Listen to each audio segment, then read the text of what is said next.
Good morning. Thank you, Councillor Gleeson. Almighty God, we acknowledge that we have a responsibility to look after your creation, especially this region we call Barcaldine Regional Council.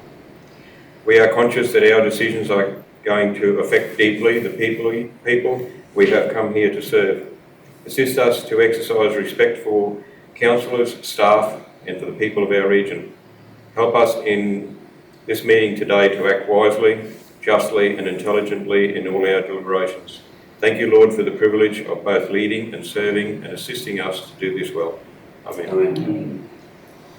Councillors, I have two condolences, Mr William Conlon of Jericho and Mr Hayden Zane Johnson of Alpha. Is there any further? Please observe a minute's silence.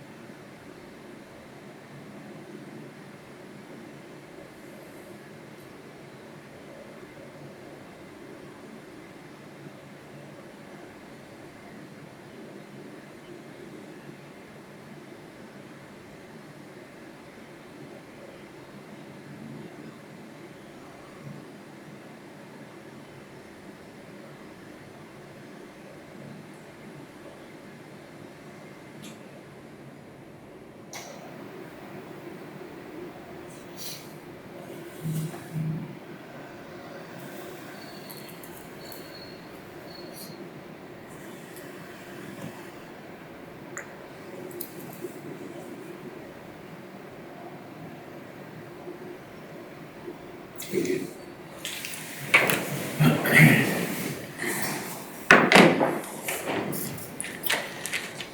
Well, councillors and staff required are present, so no apologies. I take this opportunity to acknowledge the traditional owners of the land on which we meet and those that cover the Barcaldine Regional Council area and their elders, past, present, emerging.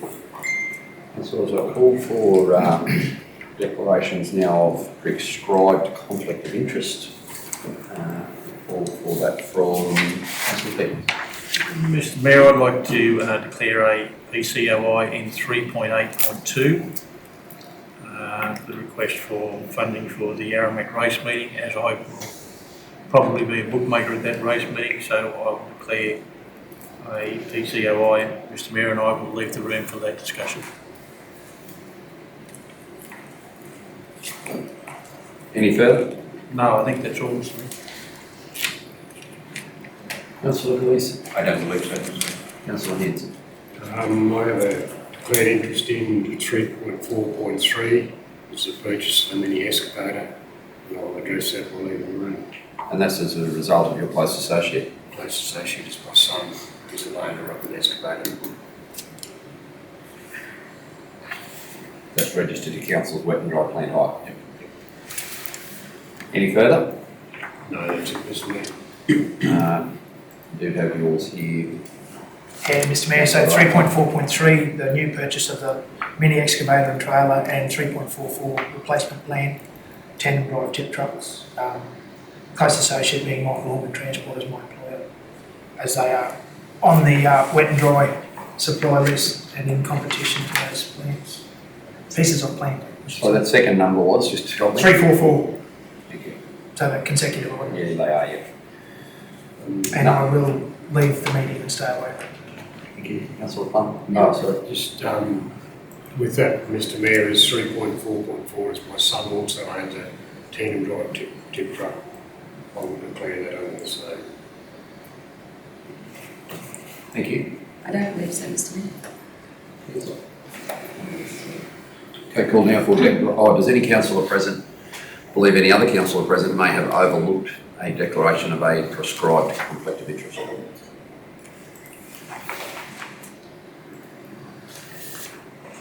I now call for declarations of declarable conflict of interest. That's almost an oxymoron. Councillor Peters? I don't think I have one, Mr Mayor. I don't believe so, Mr. Lees. Councillor Hand? I don't believe so, Mr Mayor. Councillor Hart? No, Mr Mayor. Councillor Plum? Councillor Rogers? In 3.8.1, Mr Mayor, I have a previous existing conflict of interest. due to the Blaketown sculpture trial being mentioned in the report, unless someone has changed their mind about me being in the room or in the stage. Does any councillor present wish to move to change the standing procedure for Councillor Rogers to remain in the room unless there is a decision required on the sculpture trial? They do not, therefore the current situation sticks. You will note, and we'll discuss the reason why, councillors, you'll note that in this agenda, for a couple of reasons later on to be disclosed, there is no project report, which is why you are not looking for that as a existing, so it hasn't been deleted. We'll discuss that when the Director of Corporate Services or the CEO have their reports as to what's happened there for this month. Okay, does any councillor present believe any other councillor may have overlooked a declaration of a declarable conflict of interest? There being none, thank you very much. Appreciate your diligence as always. Can I have somebody please move that the minutes of the general meeting held April 18, 23 be received? Councillor Hanson, seconded Councillor Gleeson. Those in favour? 7-0. Omissions, comments, errors or alterations? Councillor Plum. Mr Mayor, just something small in the questions I noticed. It's Bloodwood, not Blackwood Drive. Just in case they go looking down Blackwood Drive on Bloodwood Drive. Thank you.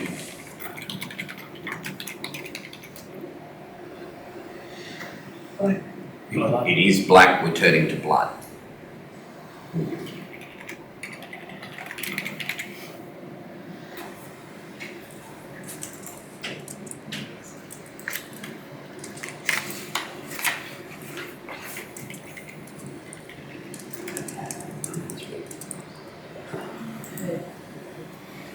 Okay, further comments, alterations, errors or omissions? If that's the case, can I then please have somebody please move that the minutes of the general meeting April 18 with that amendment be approved? Councillor Hanson, second, Councillor Rogers. Those in favour?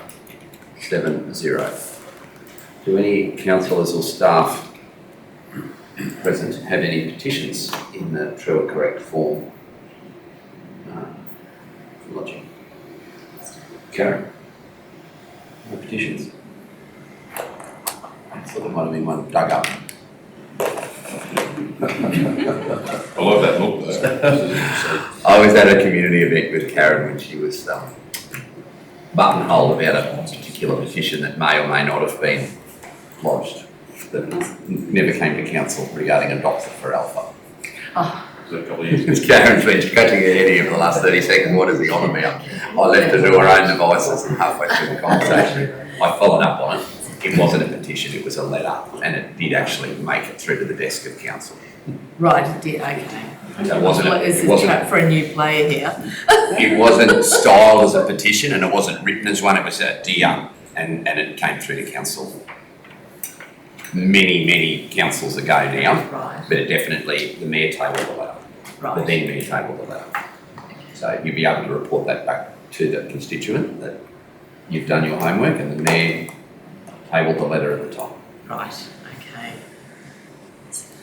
That'd be in relation to probably the CAN meeting I went to the other night. You would have had a fair bit to do with that as well, yes. All right, we'll leave that for your information report. Sorry, I digress. There's no confidential reports. Can I have somebody move that my information report be received? Councillor Peoples, Councillor Plum, those in favour? Carried. Subject to my report being agended, there was a follow-up meeting. I sat as a panellist for the QPS officer in charge Muttarborough position. Formal interviews have not yet happened, but we did do the shortlisting and moderating for that. So that was a subsequent meeting that happened. Other than that, I'm happy to open for questions about anything that you'd like some more information on with respect to any of those individual meetings, because they're a bit bland in their listing there. There's not much detail, sorry, but happy to talk about it. It's nothing. Mr Mayor, is there something out of that you think we should know about? Probably the Burdekin Water Plan review is a significant body of work that's going to have a pretty substantial impact on future water for the community of Alpha potentially, for urban water, but also for agricultural endeavours So I undertook our submission to that, and I'm flying to Townsville tomorrow for that. Go to Townsville tomorrow specifically for a meeting with respect to that. That is the first major basin review that the state's undertaking around strategic reallocation of water. It will be replicated across other catchment authorities, all other catchment authorities. So it's imperative that we get it right, not only obviously because we fall within the Burdekin in places, but because the style of the outcome of that review will be reflected more broadly across the Cooper Creek, the Lake Eyre Basin type, and others that don't impact on us, but certainly in these western systems, we will need to make sure that the review doesn't end up in a strategy document that takes water in a direction that's disadvantageous for A, our local environment, B, our local economy, and C, our local communities, and not necessarily in that order. I just listed the three imperatives that I am undertaking, that we preserve access to water for community, environment, and economic activity. And I think it's important that we don't over-accentuate the priority. It's ensuring that there is water available for all three. The Burdekin system at the moment, Alpha relies on bore water because there's not a suitable surface water location. But if the plan was to be developed in such a way that should Alpha expand, we can capture surface water through off-stream storage or weiring or damming or a combination of all three, it could be very beneficial for us in terms of lowering our annual operating expenditure because we've got to pump all of that water from down there. It's a lot cheaper to pump from the surface than it is through.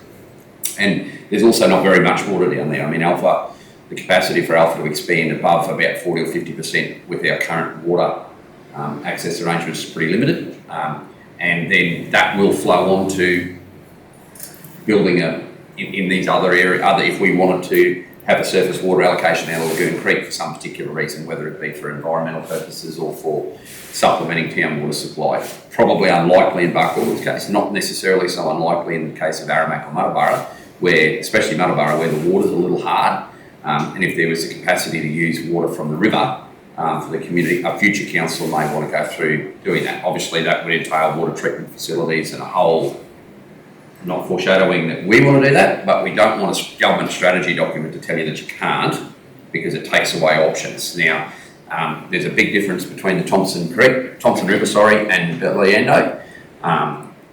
But what happens in that Burdekin water review will be reflected across the state. And possibly across the nation. The Federal Environment Minister is also going to be at that meeting tomorrow, which I take as a pretty good sign that the federal government's taking water seriously. It's just we want to make sure that it's not being taken seriously at the expense of our small inland communities. So I put a fair bit of work into that plan. Morgan helped with that. We used a lot of the work that we did for the Bradfield Commission of Inquiry that Ross Garno and Professor Alan Dale headed up. We used a lot of that information. We have also got the AEC group, RAPID have commissioned the AEC group to do an independent assessment of water through both the Great Artesian Basin and the Burdekin.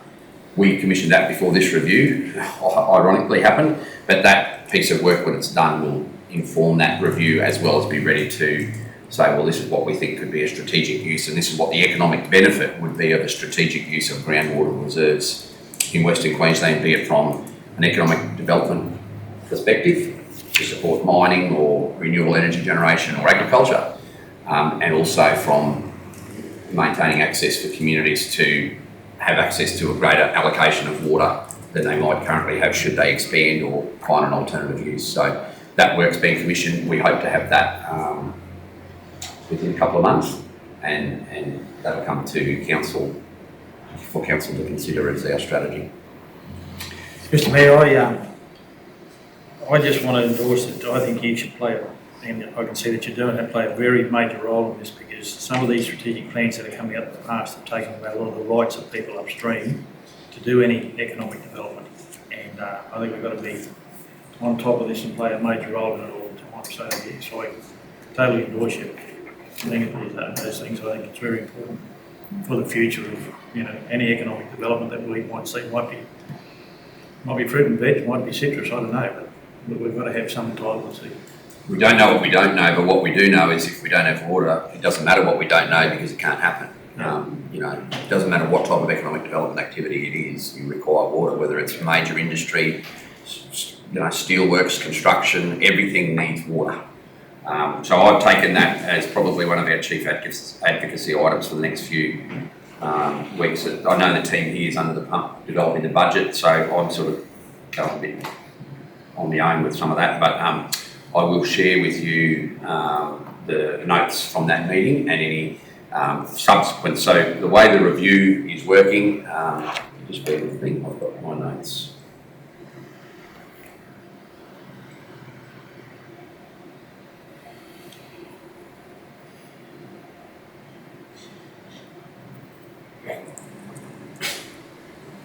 Okay, so the statement of proposals for the new review was released in March. We didn't see it until 5 days before it closed, which was when they invited us. The preliminary public consultation began then, and the preliminary one closed on the 5th of May. So we got our submission in, plus a verbal meeting held with them. I did that I did the meeting on Thursday the 4th, and then Friday the 5th we got the submission in. So for the remainder of this financial year, and next financial year, there will be broader stakeholder consultation along with all the technical assessments. Within that statement of proposals, there's 3 chief things, one of which affects us, and that's the raising the Burdekin Falls Dam, which could, stage 2, it's been flagged since it was first built, and I'm broadly very supportive of it. Raising it will have no impact on us in our council area unless they transfer the unused water reserves from the Belliendo Sutter catchment to be that top-up stage 2 allocation. They need a lot more than the 130,000 that's there, but it's a good start because it's the biggest unused water allocation in all of the Burdekin Horton system. So we've made it very clear that that's to be left hands off, don't touch 1 litre of it, and we'll continue to make that very clear. But they have to undertake the technical assessments if it's not that water. Where in the catchment is there enough water to ensure environmental, economic and social activity can all be maintained. The draft, the plan to replace the current plan will be released in 2024. There will be a second period of public consultation then around that. Does this reflect what the community wants?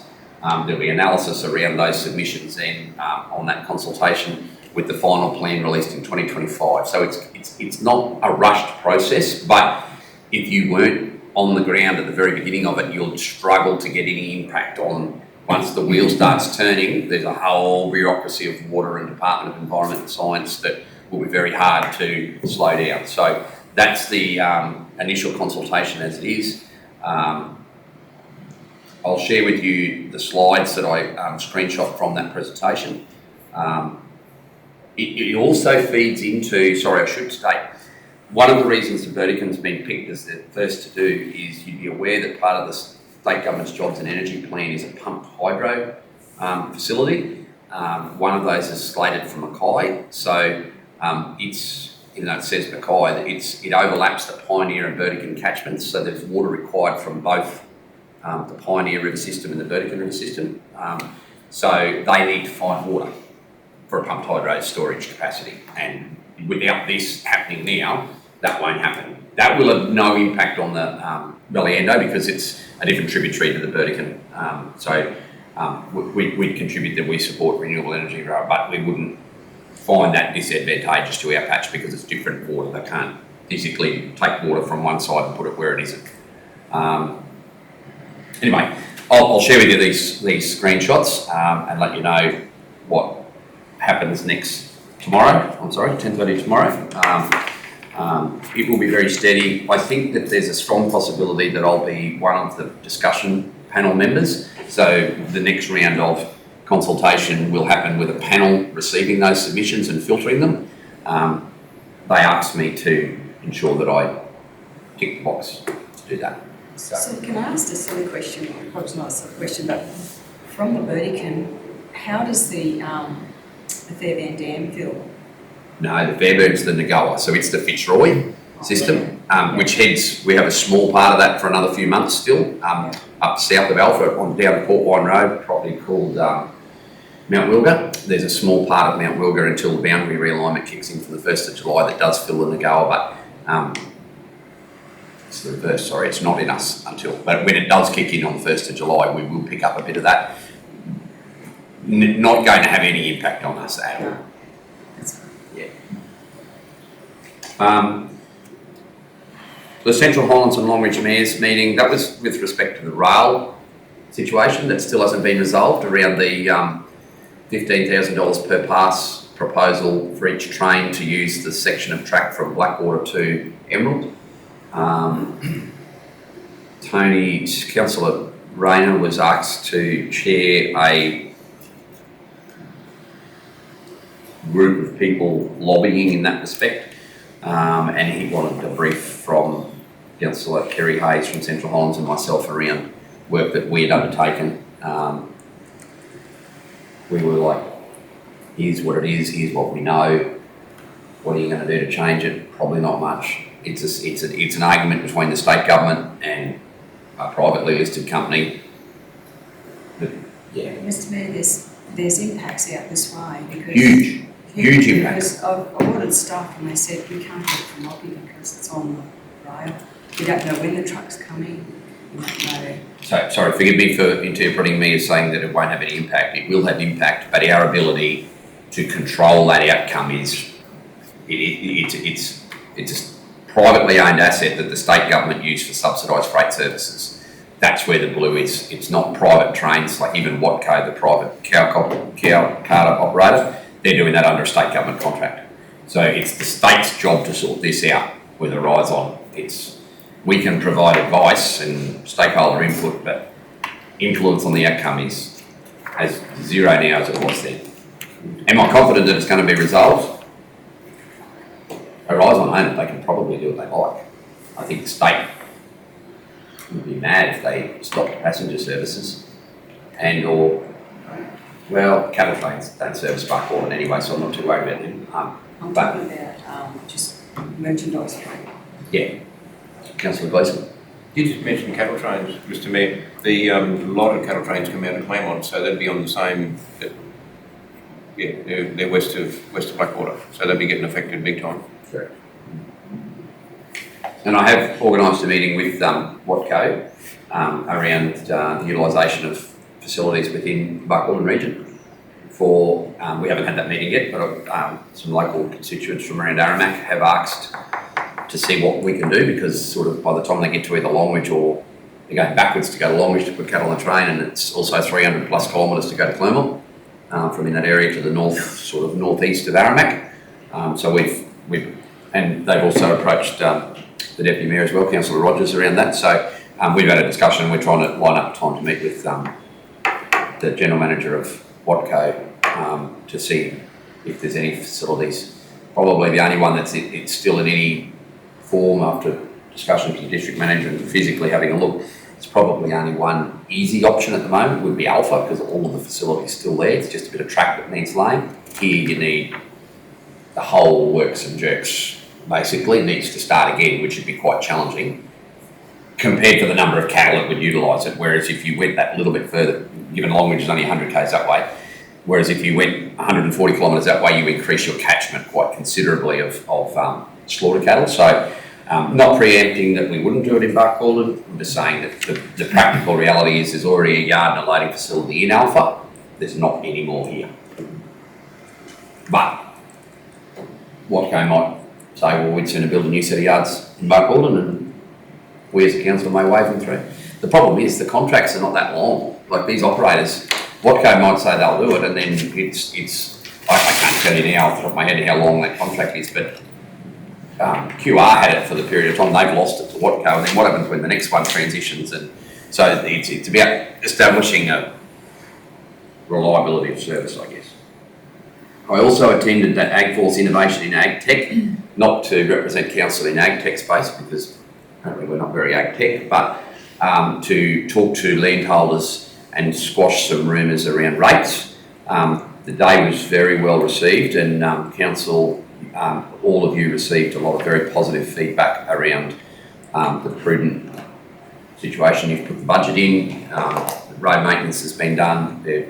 So the feeling out there was, once I told them that rates were not going to go up 153%, which I hope you all endorsed me to do, they were quite relaxed in their approach. And I told them, I was up front, I said it could be anywhere from 0 to 10%, that rate increase. And they gone, oh, well, nothing else hasn't gone up by that much. So I'm like, maybe I should have said 0 to 20% instead if I got away with that.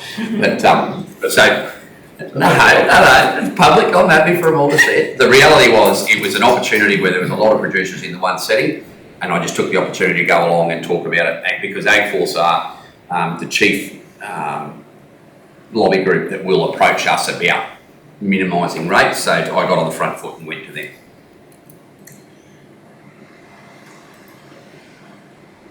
Further questions? The senators' visitors, Mr Mayor, was there anything of interest out of that, or were they separate, or? They were separate, yeah, even though they're both on the same side of politics. One was focusing on road funding, what future demands we might have in that space. That was sort of, he was doing a drive around just ascertaining where local governments were at with both local roads funding and broader state and federal highway type stuff. And the other one was looking at health. So in terms of the road funding, I outlined that there was a number of roads of concern within our area that may not have yet been prioritised. We were grateful for the sealing of the Aramac Torrens Creek Road, and we appreciated the ROSI funding for the Capricorn Highway, but there were some other state-controlled roads in the region that might need some attention, including Aramac Ilfracombe and the local road from Muttaburra Barndowns. So they're two roads that are now being put under immense pressure as a result of the sealing, and they haven't necessarily attracted any considerable, well, in terms of the state, the local road, we get no help for that at all. And I also reiterated that the beef roads funding was incredibly important. We respected that both sides of politics have supported it. We wanted to see that continue, and we needed the state to ensure that it made it into the state budget in forward estimates. Health, probably one of what I said there. So we're in a pretty fortunate position for a change.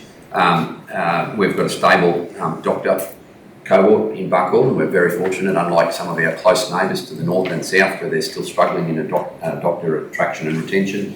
That paramedic care is something that worries us, and yes, we could always do with more hours, more visits, but ensuring adequate access to nursing in the home for people as they age through the aged care system more so than the healthcare system, that those sort of things for our communities would become a pressing priority moving forward. We already offer some of that, but for me it's about ensuring we keep our doctors, keep our doctor visits, so keeping the doctors, so we've got to make sure that that's an attractive thing for them to want to stay, so we can ensure some continuity of doctor-patient relationship.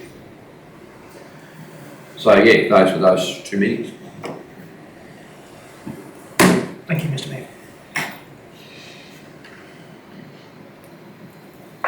The regional leadership strategy meeting, we were grateful to host that. It got hosted in this room. We had everyone from the Chief Biosecurity Officer to the Director General, the Deputy Director General, It was looking at what the Department of Ag priorities and focus across the region is, so whether that be high value support for high value cattle genetics, marketing opportunities for sheep and wool, logistical constraints. One of the questions I asked was, if you had an open-ended checkbook coming into the state election, what would an ask from an agricultural perspective, what would an ask of this council area be? And I just said more road funding. So it's one of the chief cost pressures is A, the length and style of configuration that we move, and B, the damage it does to our vehicles moving on it. And the second thing I said would be for more stock inspectors, more people actually in the field assisting our producers with disease and not foreign incursion, like not mad cow level disease, although that would be important should that happen. But just general biosecurity. General stuff that they're facing now, clostridial disease support. So that's what I sort of thought was would be a good priority for us.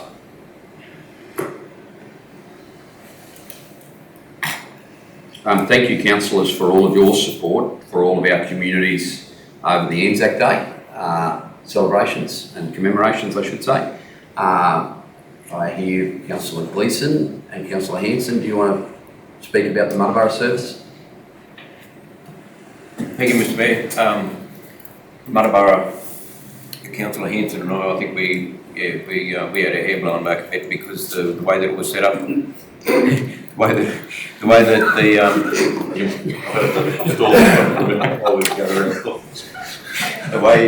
it was set up and organised, and I must say that the Spence family over there did a marvellous job. Tyrell and his father and mother and wife and children, his children read articles. It was a really good morning, very, very well attended. I couldn't get over how many people were there actually. I was very surprised. Very good day. Good morning. Councillor Peoples, Aramac. Yeah, same at Aramac, Mr. Mayor. I've got to say we probably had a ceremony, probably the one of the best that I've attended for a long time. I've done a lot of them in Aramac, but I probably just make special mention to the constable and his family who played the bagpipes and drums, and they did a few different tunes during our ceremony, which really added to it. And I think Chance Lima and his family and what they added to our ceremony really made it this year, so it was excellent. Very well attended. Councillor Rogers, you were in Alfred and Jericho.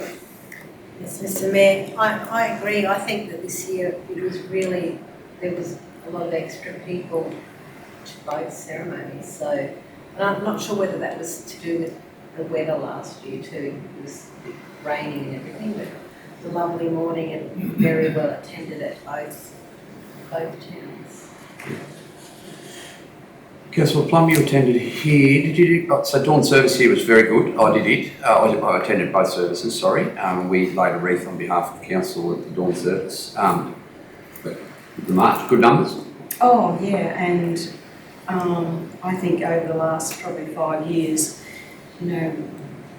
we've tried to get the children, school children and any age children to become involved and to learn about it all. And it was just a little bit of disappointment that we just all had to depart at the time we did. Like everyone was prepared for that service to continue and make it become something. I really don't think the dawn service is for children as much as the silence is that special time at dawn. But and I think that the children, it's somewhere for them to go is to come and march and see and also decorate the clock with their flowers and their whatever they want to put on the clock. I think it's part of the ceremony. I think the kids were looking for that. I've had some preliminary discussions with the local branch of the RSL about a service either side of the dawn service and then one to finish the march with as well. So hopefully we can help them next year to organise something in that respect. Yeah, I think that the dawn service was beautiful, but I really do think that for these up and coming people that need to learn to recognise what it's all about, I think they want to take part in it, and I think that they should be able to do that. So, following the march here, I had a discussion with the local sub-chamber president, and nothing's confirmed at all. In fact, the request's only just been lodged, but a formal request for a freedom of entry march for Barcaldine has been lodged with the Department of Defence. The suggested unit is a cavalry unit, a particular unit actually that came to Barcaldine during the Jurastrock, and the proposal for that is for that to be on Remembrance Day, which is a Saturday, for a day of, something in the main street, do a full, and when you have a freedom of entry, it's not just 2 or 3 soldiers, it's the entire unit. So the idea would be potentially, like this is all just the request, it hasn't been anything other than received by DoD, but it would mean a whole unit from council would attend with their vehicles, their equipment, full length of the main street. The idea of in the old days of the freedom of entry is they're challenged and then they're allowed to enter the town and then they have the right to enter that town. It's a medieval concept, but it's still undertaken periodically, and it attaches particular units at a local level. It's also good for Defence Force recruiting, of course, because they see all the shiny big toys, but getting towards the back end of the year, it'd be another activity that we could use to both commemorate, obviously, a pretty special day in the 11th of the 11th, but also another attachment piece for Buckhorn to a unit that might be serving sometime. So we'll keep you all informed how that goes. Right, any further questions? Can I have somebody move the CEO's report be received, please? Councillor Peoples, seconder. Councillor Plum, those in favour. Gary, Jane? Councillors, yeah, it's been a fairly busy month. I'll just pick a few of the highlights out. Councillors would have read it. True Knowledge Festival. Big thank you to the community council staff and councillors for all getting involved. My first True Knowledge Festival, the community spirit and all the events was very well sort of recognised. Our staff got involved, helped out. Got to see some very old cars travel very fast at the drags legally, which was good to do. I did notice Councillor Gleeson started this, but I noticed the shirt I wore at the barbecue when I cooked the other night made Councillor Hanson look very tiny. So I have to change shirts so that our size compares. I had a lot of meetings. You know, the standouts in that one was Duncan Taylor visited council to look at the university, the hub and spoke model we've been talking about before, where I took him through council assets. That was a very enjoyable meeting with Duncan. The Deputy Mayor and myself and our new communications officer met with Assistant Minister Nikki Boyd to look at the Works with Queensland projects. I think Councillor Rogers will be happy to talk about that. So I'll give her a chance for that one when we finish here. District Manager from Barking and myself met with the police and community in the high school about how we can work together with our students. I've also met with the water regulators. They were here for a catch-up with myself and staff, but also the following day was District Manager from Aramac and our water staff met across with other councils from the regions to discuss water generally and how we do our testing. Met with our disaster management coordinator, look at our evacuation plans across the region.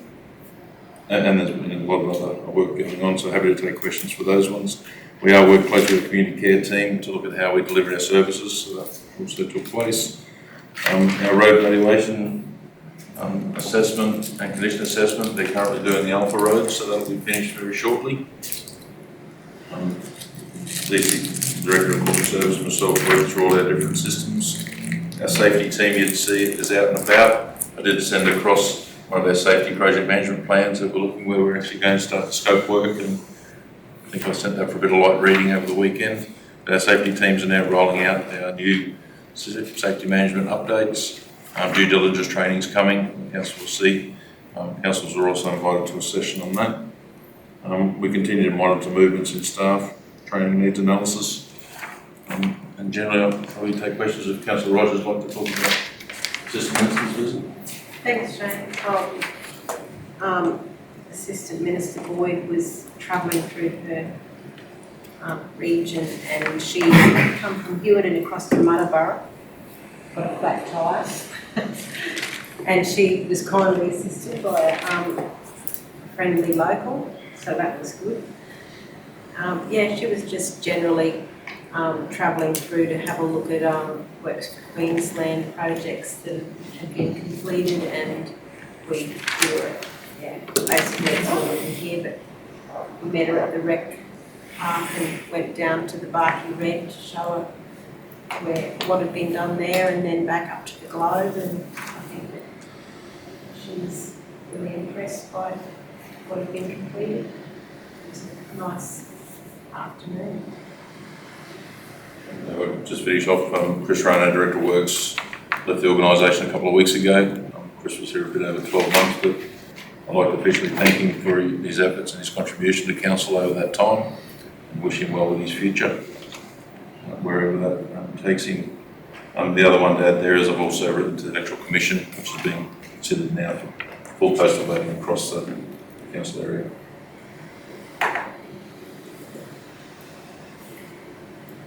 Through you, Mr Mayor, where are we with our recruitment for engineers and now Director of Works? So we're about to go to market for Director of Works. We did interview for engineers 2 weeks ago. We're just waiting for the confirmation from the offers being made. Yeah. Just to add to that, Mr Mayor, I noticed lots of the jobs have been taken down, those almost alpha jobs. And how did we go with those? Like, were we pretty successful? No, the first one, no. So we're looking at re-advertising. So we've taken down one lot because it's closed and then a new marketing approach for the next lot. Thank you. Further questions? Somebody move the councillor information correspondence be received. Councillor Plum, seconded Councillor Peoples. Those in favour? Against? Carried 7-0. Questions? Comments? Observations?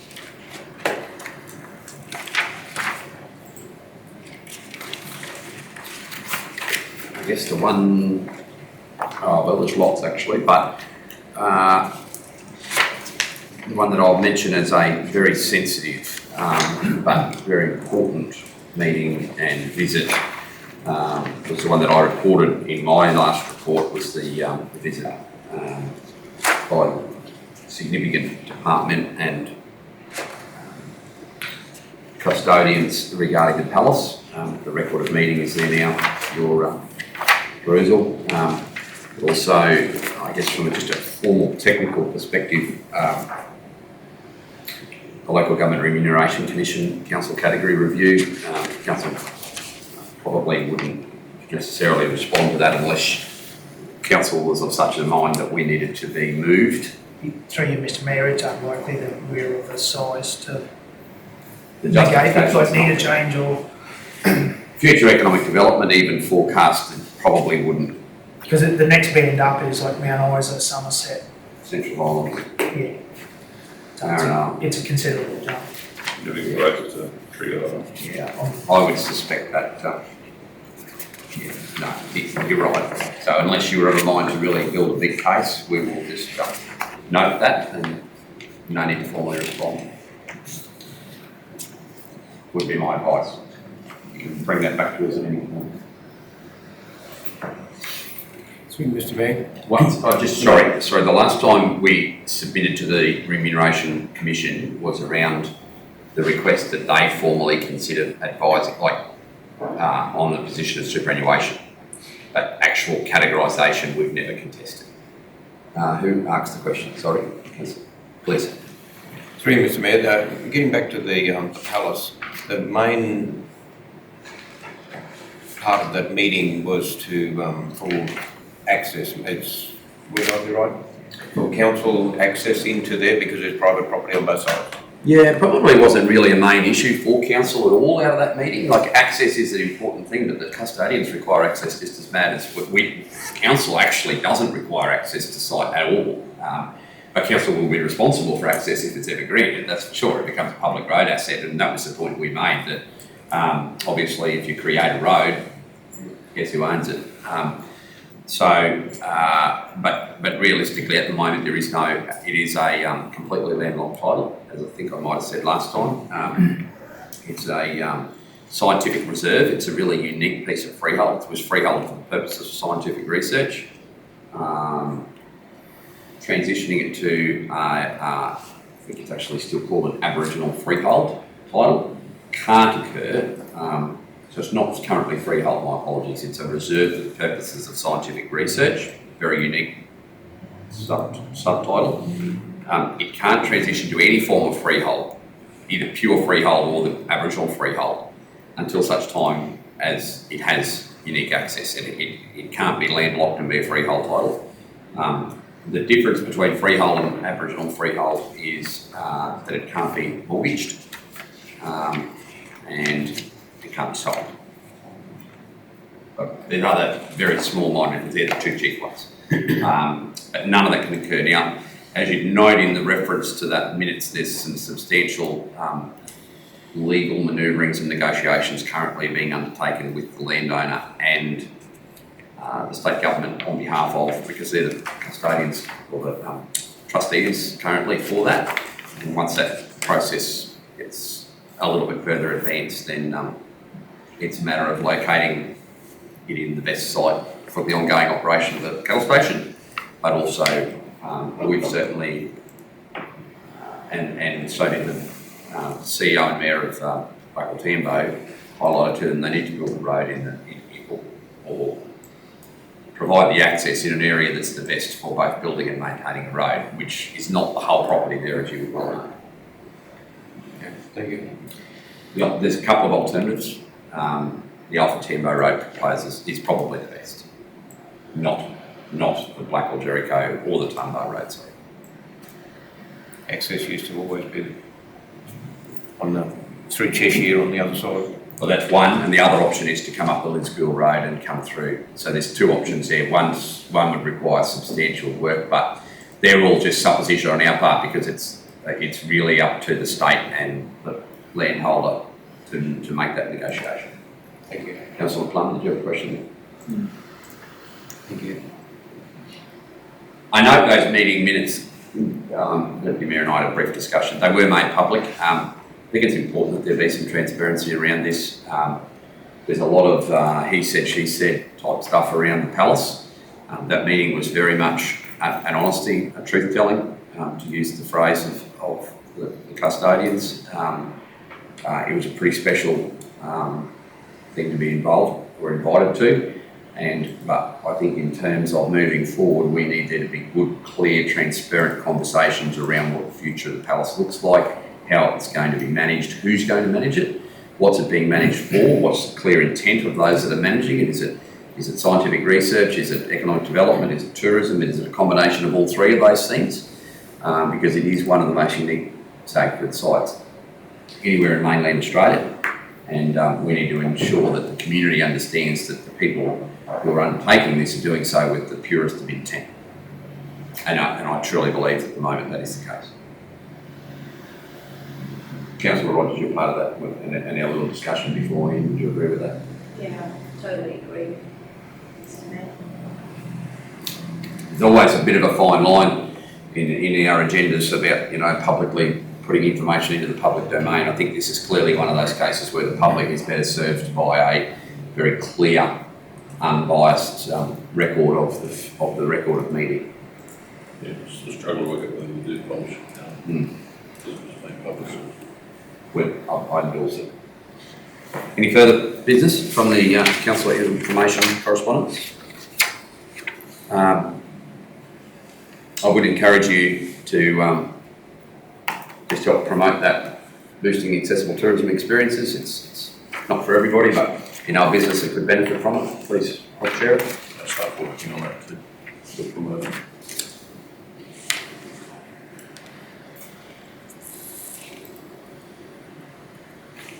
All right.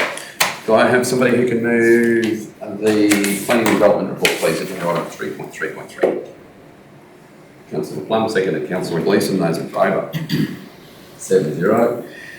Supplementary information, councillors, that you received yesterday will be agendaed as Appendix A, please, Deb.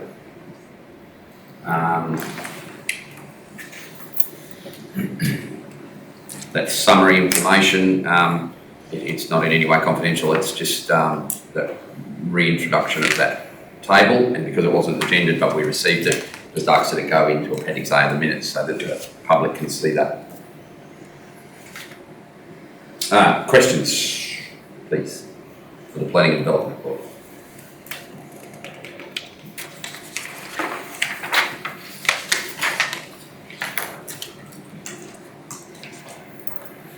Okay, in the absence of sorry, just through you, Mr Mayor, then, with respect to that summary table, like for the first 2 years of this term, and it's immaterial, I just want a bit more understanding of, we used to get that summary and it had the names of the applicants and numbers, whereas now that's a confidentiality thing, which It always was. it always, right, okay. No, because then when you go back on the website, once it's been approved or whatever, that information is there and publicly available anyway. But it's, yeah, right. It was to do with addresses and names of people and what they'd spent. Yeah, Just right. putting the names down and the addresses. So you could target someone. Generally, if you'd spent a certain amount of your place, did you want public to know what you'd spent Yeah. Isn't that publicly available afterwards though, afterwards? after the development's been approved? Not the total cost of your building, other costs. Right, so what is publicly available would be the fees that you've The paid fees that you pay, and what you've been approved to do, that's what should be there. whether it's a deck extension or a extra toilet installation, whatever. Because some people might build a property and they put your cost of building everything in there, and if you want to sell it as a purpose, it's a fine line between what's private and what's not. Yeah, right.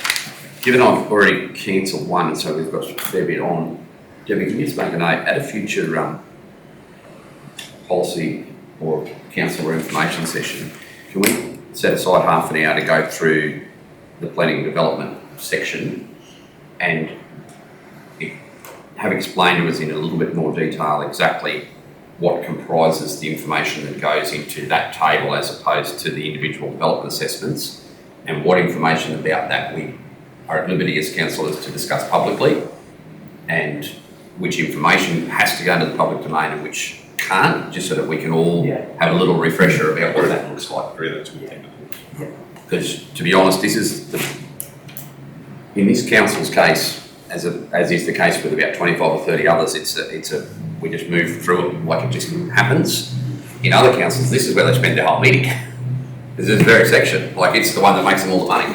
You know, it's planning and development and rates, and this becomes very critical, it's very sensitive. You've got competing priorities. It's depoliticised out here to a large extent, notwithstanding the odd individual controversial one like the Palace, yes, it will be too, but the rec park and those ones, but predominantly these things are very pro forma, they just go through.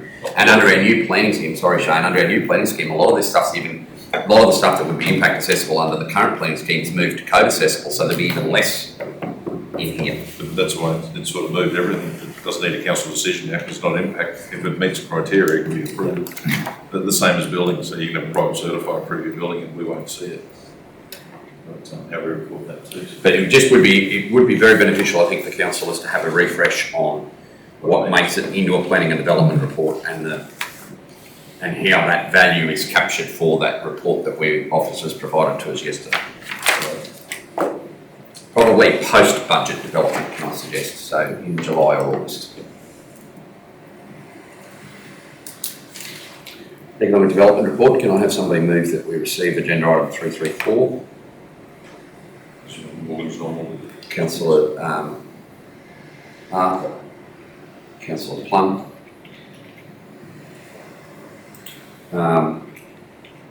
Something that probably we both, Morgan and I, probably overlooked is this water stuff that we've been spending a lot of time working on in terms of economic development. That probably should be listed in this report and referenced. We've talked about it ad nauseum at the start of the meeting, but is, you know, one of the emerging projects we're working on is the access to water generally across the council area through a variety of different mechanisms and review of plans. Any questions?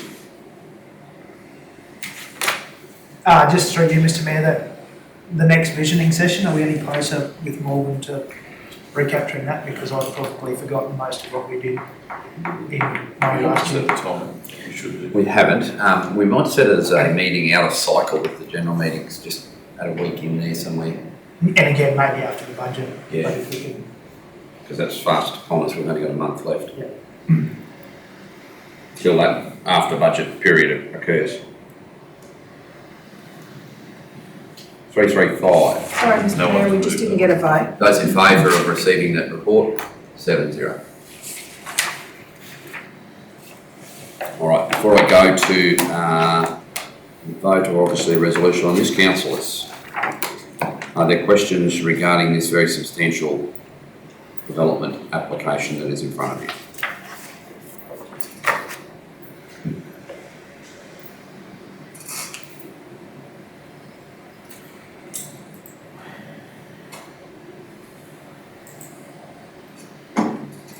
Councillor. Mr Mayor, the only little thing that I can see here is in 1.3. It speaks of council being part of this and delegate appointment for this purpose by council. So do we have somebody that's going to be on sort of like obviously overseeing this, so is that just normally shown as CEO? Not overseeing the development, but overseeing compliance with the planning scheme, Yes, or the planning approval, I should say. yes. Well, the CEO is always the person, and then he would delegate a lot of this down to in their interest. officers to do. Yeah. Yep, no, that's fine. I just wondered what part of the council, who involved with that part of the council. It predominantly deals with compliance to planning, so it would be predominantly one of the planning staff, and then if it's a local laws issue, if they're not complying, but predominantly it'd be planning. Roads, water connections. Could be anyone from the district manager on some of these areas of it through to director of works, senior work supervisor, engineering. There's a whole host of people, but predominantly it would be planners. With respect to compliance with the approval, should you give it today. Yep, that's fine. Do I have a mover? Councillor Plum. Do I have a seconder? Councillor Hanson. Do I have debate?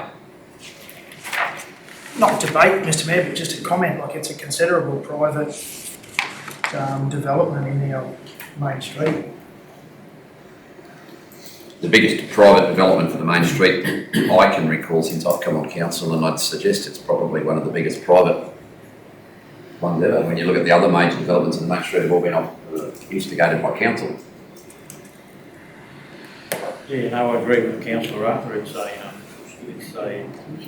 great investment for our main street. Mr Mayor, I think I've got it right looking at those photos. It's next door to the commercial, isn't it? Yeah. I thought it was the commercial. Sorry, next No, week. it's east of the two little. Which is It's both. Both of them. Yeah, Both. It's a combination of both. It's the entire. that block. Two. Both of them. Both combined. Okay. That's how the room, that's how there's so much room. It's not just one building, if that makes sense. Have a look on page 41. Yeah, no, It's that's what highlighted where it's all. Yeah, that's what I'm looking at. Yeah, okay. Is there an encroachment issue there, or is it just the way the red boxes are? is that in the Sarah? Yeah. Yeah, I think the overlay is a little off compared to It's off all some the way other. down, isn't it? Because the globe's got it going straight through. That's the first thing I saw, was the intersection down in Yeah, and I don't know whether it's just a slide in the accuracy of some of the mapping and GPS overlays. Yep, I agree with Councillor Scott's comments. It is a very substantial package of works, and simply because there's a DA, we shouldn't preempt the course that are happening, but it can't happen without the DA, so obviously at this stage it's a very positive sign for our main street to have something as fresh and as grand in scale as this able to fit in there. I think it's a very positive move for a private investor to make that request of council for this approval. Terrific. I'll put it to the vote. Those in favour? 7-0. I refer to my earlier comments about DAs and planning approvals. We've had a couple of major ones in the last few We have, years. not as big as the Prez, but it was pretty close.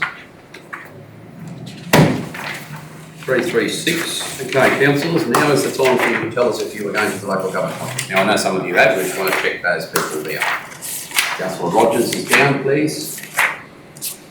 I'm happy for you to move anyone in or out as delegates, but we knew those first two were going, so we're now checking Peoples and Plum. Yeah, I'm not, I need to be on there. If I'm not on the team. 3 of us, 4 of us, sorry. Rogers, People, Plum, Gleeson. No? No, Mr Mayor, no. Right. Comments?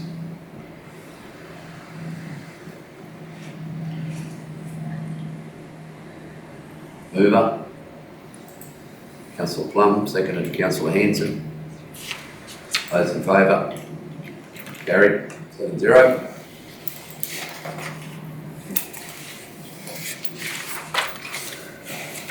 Workplace Health and Safety Report. Somebody please move that we receive that report. Councillor Plum, seconded Councillor Arthur. Those in favour? 7-0. Questions? I guess I've just had our new Workplace Health and Safety Specialist Graham's hit the ground running. He's visited all our sites, followed up on audits we've previously done. He's currently having a handover. We're also taking out our due diligence and our new safety management system upgrades to all staff. So there's formal update consultation taking place, and we're getting good response from staff as to, and as simple as a standard operating procedure or a SWIMS, as some call our safe workplace statements. They're actually out on site watching our staff work and guiding them through how we do business, and how we operate our machinery, and incorporating their thoughts into how we provide the safety management system. So there's a lot of work getting done in that process with compliance. They've even been out on site. Councillor Rogers can probably attest, they visited the men's shed the other day at my request. Brought through that compliance, which was worth doing. And I think from your experience, Councillor Rogers, they're quite knowledgeable and supportive. Yeah. So we're taking what we do, and if it's suitable and compliant, well, then we write our safety management system on what we do. So, yeah, we are out and about, and they're very busy, and I'm grateful to have both the safety gentlemen on board and our communications and engagement person there. They're going very well.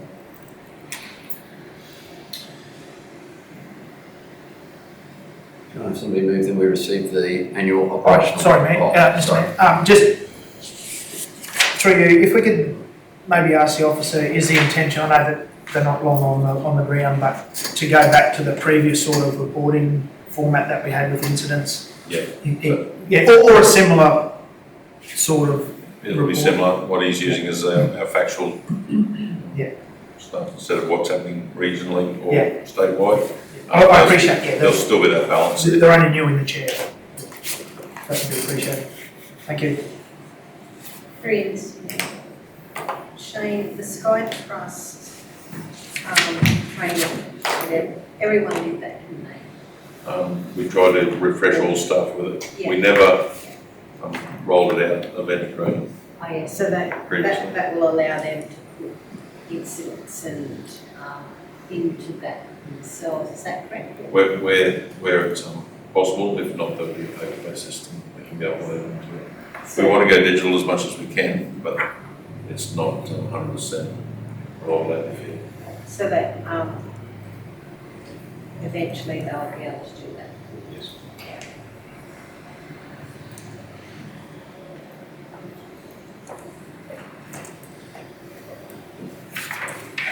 Sorry, I moved on a little fast there. Any further questions?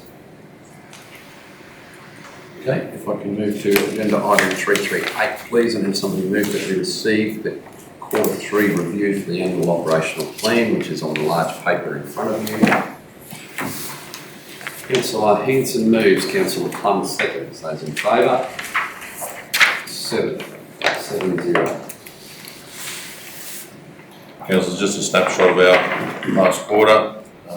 Suggested in conjunction with the work we've done with Dan and his team bring together operations. There's been some adjustments to get numbers right. Yeah, probably take questions. I'm happy if you think the most methodical way to do this so that you're not bouncing all over the place is that we work through it page by page, where we don't need to provide commentary on every line, but if a question arises. So theme 1, community.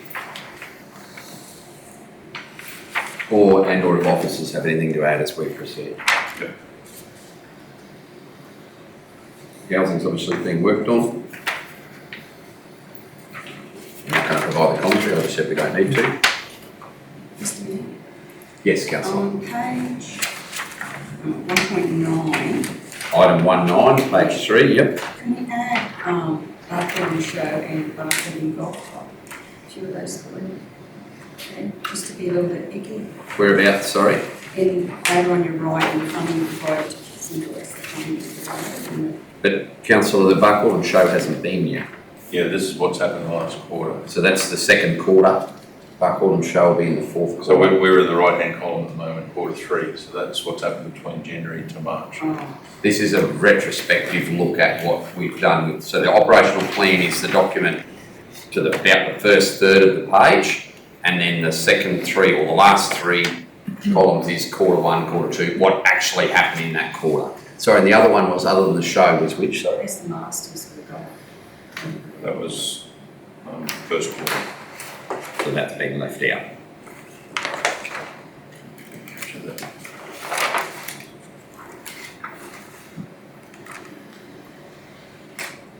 So we've caught up in DM's reports. Some of the other information has probably just gone into the finance reports and their own project reports. Okay.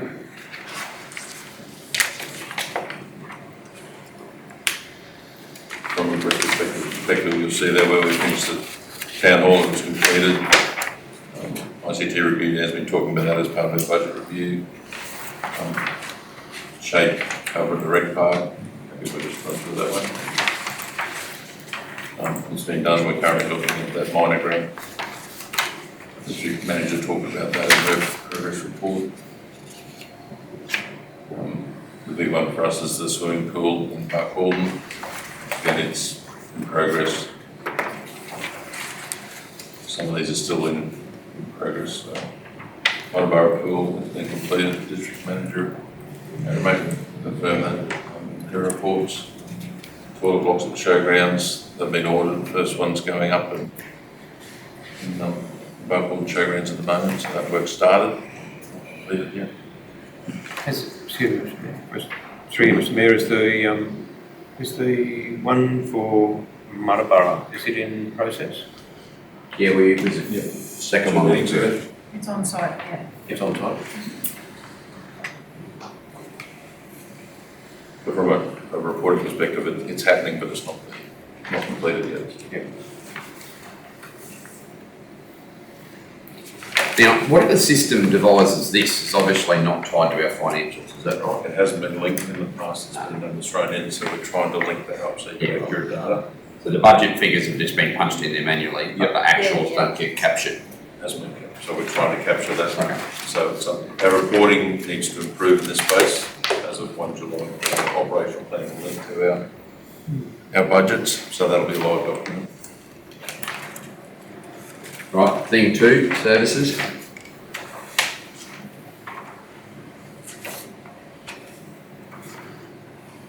Council's probably aware, we had a very big backlog in home mods. We're capturing that one now. I think we've had that discussion previously about improving our service for clients. So we'll capture that.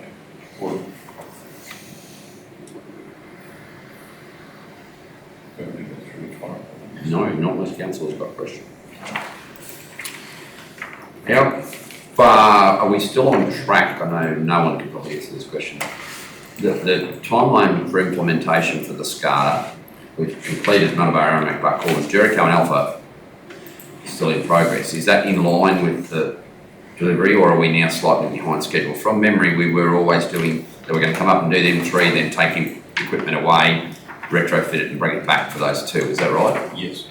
So are they still on track to deliver on time?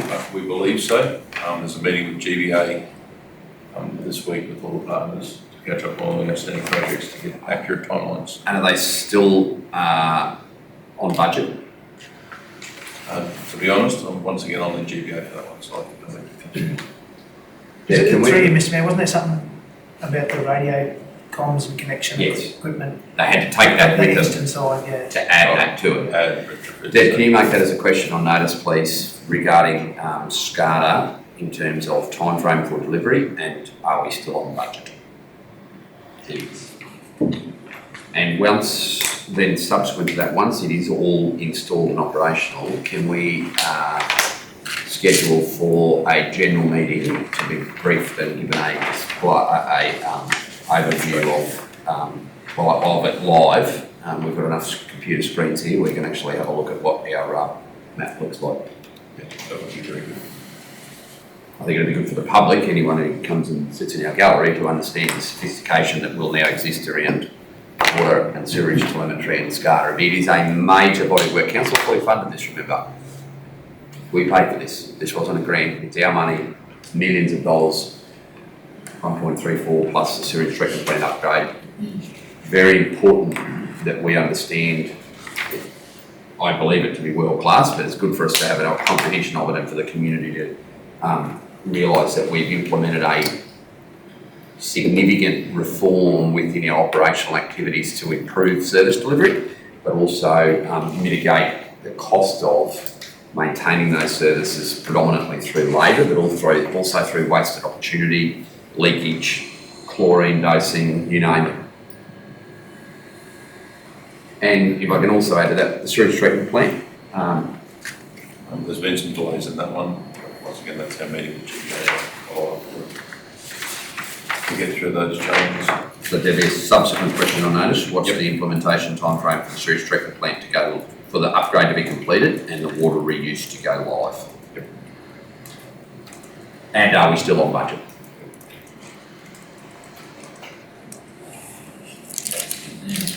The asset manager's working on your asset management plans. There's a delay on that one, so we'll have it shortly, hopefully.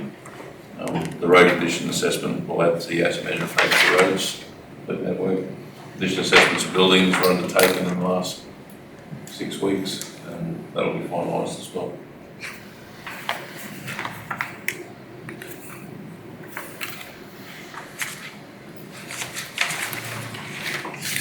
Waste management's ongoing. We did the survey. We haven't got the results of that one back yet.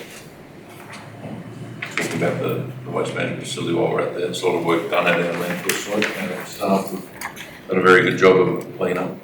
Councillors go out for a look, and there's a significant difference. We have asked Aaron to do some drone footage, so we'll show that to councillors too shortly about the difference from what it looked like to where it is now. Still hasn't stopped fires, but it's contained better. Is that a fair statement? They don't last for as long. No. Councillor, please. So I did want to bring up that conversation that there's still fires, and I don't think we'll ever stop them. I know we've talked about this a lot, but what's the approximate timeline of opening the new facility? We don't have one at this point. It's managed what we've got at that site, so it's manageable before we move across. Was there any response from those that were approached? Like, we approached the operators at the Longridge facility to see whether there was any interest in the development of an operational plan. Was there any response there? There was some, our Director of Works did that, and there was some interest, but I think Councillor Gleeson, from my understanding, that's the most significant roadblock there, is the development of how we, like a plan to guide how we manage it. Otherwise, if we start without that, without the right size fence, without the right truck to shift the bins, without management of the facility, we'll end up in the same spot we are now, just probably with a bigger fire to start with because there's more grass there. we And by the way, we'll burn about $250,000 worth of leachate equipment. So, Thank you. but we are looking and budget that fencing, incorporate in the budget for capital improvements. How we manage that side. I think this budget, Councillor Gleeson's going to have to make some tough calls, even in the absence of a plan. Do we fence the entire site, as we undertook our site visit there when we were doing the budget workshop a couple of months ago?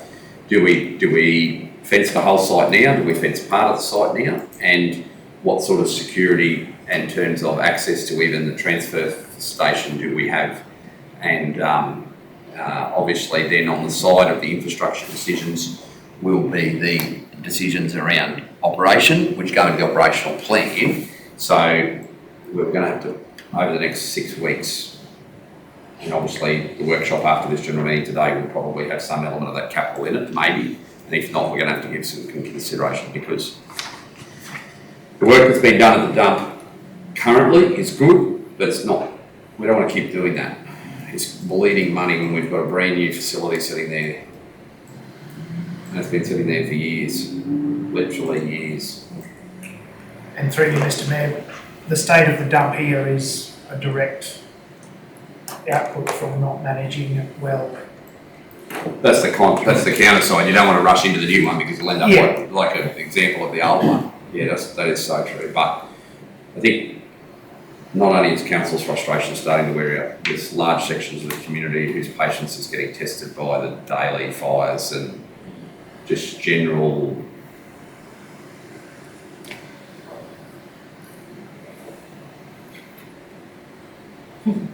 inept management of the facility currently. Have we got a council machine out at the landfill at most days to push the excess in? We had the excavator out there doing the site cleanup. Yeah. And then council's using the backhoe, which is not really suitable for what we're doing, but it's we don't have other equipment that's suitable. So there's a big body of work to keep that site maintained while we open up the new one. So it'll be a managed transition across, keeping a high level of cost council to maintain it and supervise it. Or engage a contractor to do that for us.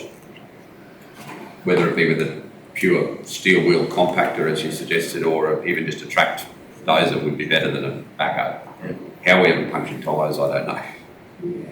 Anyway, can we move on, please, Significant councillors? investment. I'm happy to adjourn. Are there any items further that you wish to discuss? I might just adjourn. Take the next 10 minutes to peruse the rest of that theme 5. We'll adjourn for our morning tea/citizenship ceremony at 9:52, please. Yeah, I'm happy to come back to that. We didn't get to goal 5 at all. No, I did notice it just before. What happened? The kids looking at us. Oh, first of all, I recognise that thing. I didn't adjourn.